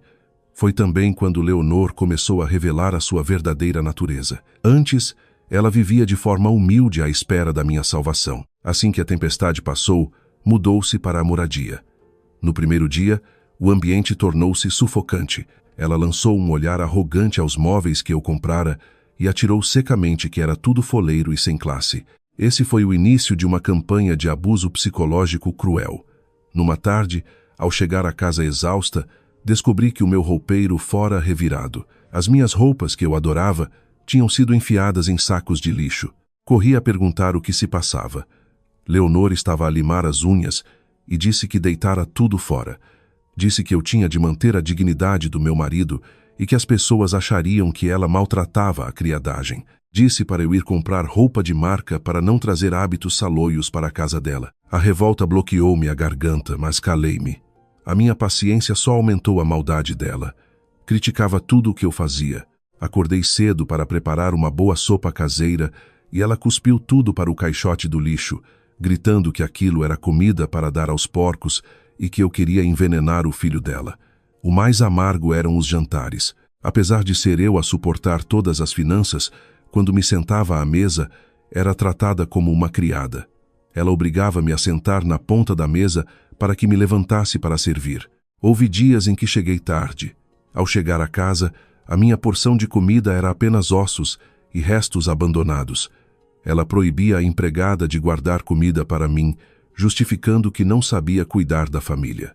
Nesses momentos, Gonçalo estava sentado no sofá, agarrado ao telemóvel a ver futebol. Quando lhe perguntava por que permitia aquilo, ele dizia para eu ter calma porque a mãe já estava velha.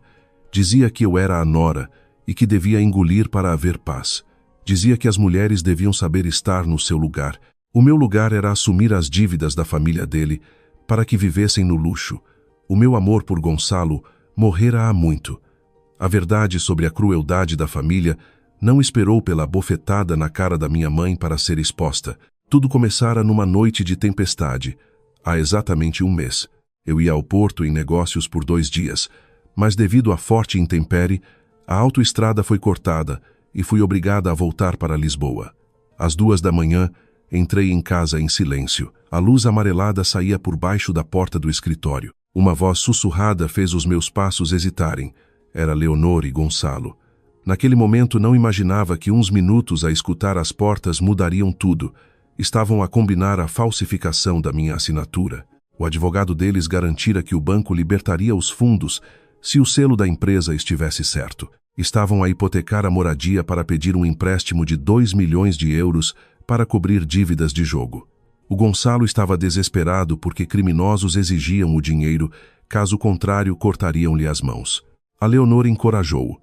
Disse-lhe para expulsar-me depois e avançar com o divórcio. O plano era desviarem o dinheiro, fugirem para o estrangeiro e deixarem-me cá a lidar com a falência, com a justiça e com os criminosos. O meu coração parou de bater. Uma dívida de jogo gigantesca e eles queriam atirar as consequências legais para cima de mim. Não entrei no quarto. Tirei, a tremer, o telemóvel, ativei o modo de vídeo e gravei toda a conversa. Gravei o rosto de Gonçalo a falsificar a minha assinatura e foquei os documentos. A Leonor dizia que lhe dava vômitos olhar para a minha cara e que ia arranjar uma noiva de boa família para o filho. A minha indignação transformou-se numa frieza implacável. Guardei o vídeo numa nuvem encriptada, dei meia volta e saí de casa. Não voltei naquela noite. Fiquei num pequeno hotel a traçar um plano. Eu era representante legal, já ordenara o bloqueio de transações suspeitas no banco há muito tempo. O processo que eles iam enviar seria bloqueado. Mas eu queria que eles subissem ao pico máximo da esperança, para depois os atirar em queda livre. O incidente da bofetada à minha mãe foi o catalisador que me deu a desculpa para acelerar este plano impiedoso. Tudo estava prestes a arrebentar. O gatilho final começou numa manhã de outubro. A minha mãe ligou-me a dizer que estava na estação de 7 Rios com coisas da nossa terra. Apanhara um autocarro da Rede Expressos de madrugada para me visitar. Fui a 7 Rios.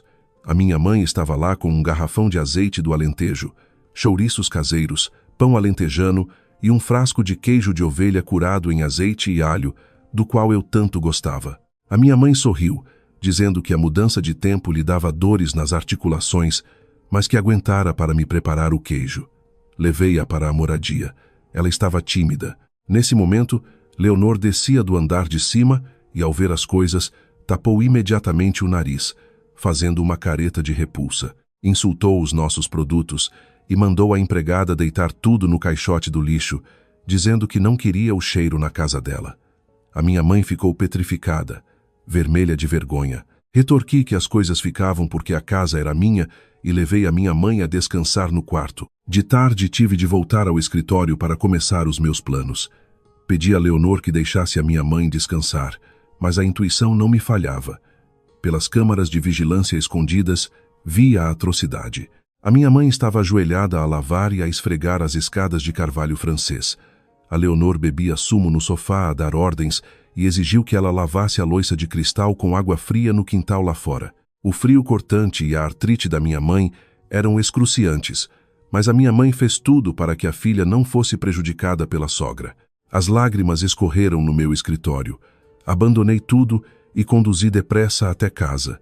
A minha mãe estava na cozinha com as mãos inchadas e vermelhas.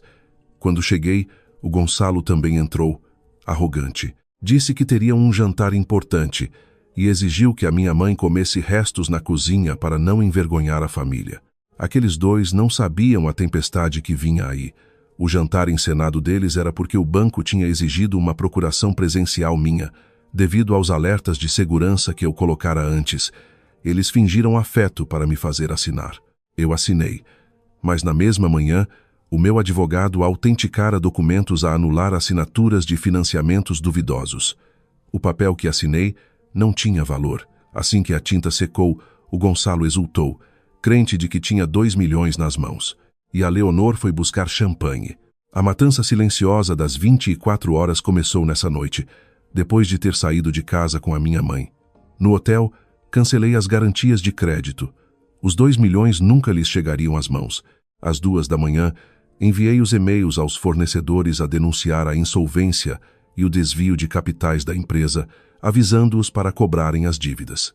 Às 4 da manhã, liguei a Teresa, a diretora financeira, para efetuar o bloqueio final, recolher provas das fraudes e demitir-se. Às 8h15, Gonçalo entrou na empresa de forma altiva. Ao pedir a Teresa para verificar os fundos de 2 milhões, ela atirou-lhe a carta de demissão e os avisos do banco. As contas estavam a zeros e as fraudes expostas. O pânico instalou-se. No mesmo instante, credores em caminhões bloquearam a porta da empresa. Vitor Cicatriz e o seu gangue entraram pelo edifício adentro para cobrar as dívidas de jogo. À tarde, vi pelas câmaras. Dona Leonor estava na moradia a desfrutar de uma massagem facial quando a porta foi arrombada. Vitor Cicatriz e os seus capangas entraram, desferiram-lhe uma bofetada no rosto e começaram a pilhar a casa para pagar a dívida do filho dela. A Leonor tentou implorar, prometendo vender a casa. Nesse instante, o meu advogado, o Dr. Martins, entrou com a polícia. A casa era propriedade exclusiva de Catarina. Leonor foi expulsa em 10 minutos, despida de luxos, levando apenas roupas interiores num saco. Vagou descalça e humilhada pelas ruas do Restelo. O Gonçalo escapara da empresa pelos esgotos e correra ao seu advogado, o Dr. Silva. O advogado informou-o friamente de que ele não tinha direito a nada.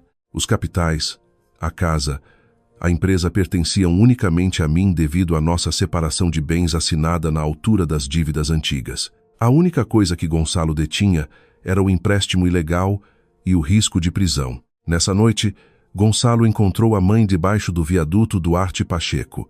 Dormiram na rua, cercados pelo lixo e pelo desespero. Sem saída, apanharam o autocarro até ao Alentejo, para a minha aldeia, para implorar perdão. Ajoelharam-se na terra em frente ao meu portão, a chorar e a prometer mundos e fundos. Eu saí serena. O meu desprezo era absoluto. Lembrei-lhes as humilhações, as tentativas de me incriminarem com a dívida de 2 milhões e a bofetada que tinham dado à minha mãe. Ordenei que saíssem. Os portões fecharam-se.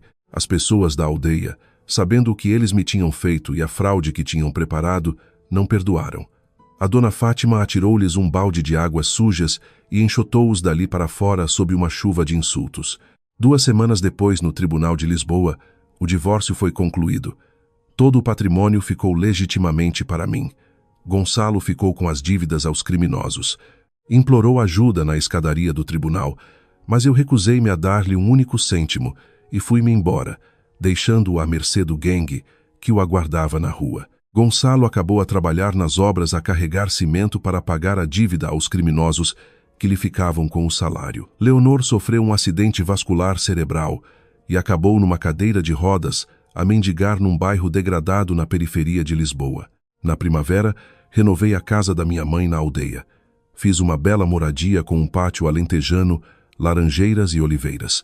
Comprei à minha mãe os sapatos franceses mais caros que encontrei, beijando-lhe os pés cansados e prometendo que ela caminharia sempre sobre luxo. Fundei a minha própria empresa, o Catarina Group. Fui apoiada pelos fornecedores que sabiam que eu era a alma do negócio. A submissão de uma mulher num casamento doentio não salva a família, apenas a condena à miséria de espírito. Libertar-se e não tolerar abusos é o único caminho. E naquele entardecer no Alentejo, a provar o queijo de ovelha curado feito pela minha mãe, senti que finalmente tinha ganhado o meu lugar no mundo. Tudo acabou num recomeço brilhante, onde as asas da liberdade jamais seriam novamente cortadas.